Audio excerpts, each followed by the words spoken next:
Hulaan nyo nga kung ano to. Oh, hindi yan vape ha?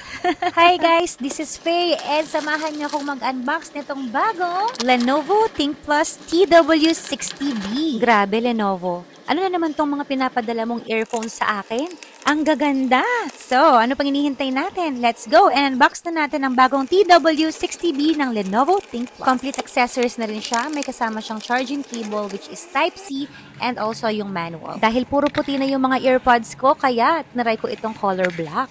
Sobrang astig at sobrang ganda. Available din ito in color white. Napakaganda rin ng pagka-built-in ng item na to dahil mukha lang siyang vape, flash drive, or memory card reader. Super handy and powerful nito dahil yung mga headset niya ay magnetic type. At the back, makikita mo yung USB charging type. Napakasimple lang niya pero eleganteng tignan. Charging time is 1.5 hours and yung playtime niya is 6 to 7 hours. It will also automatically connect to your phone once tinanggal mo siya sa kanyang case. This is also powered by Bluetooth 5.3 and this is also compatible with any Android and iPhone phone. So, ano pang hinihintay natin? Let's go and try it! Tignan nyo naman kung gaano ka-magnetic yung mga earbuds niya. Super lightweight lang siya and easy to carry. This is how it looks like kapag suot mo na siya.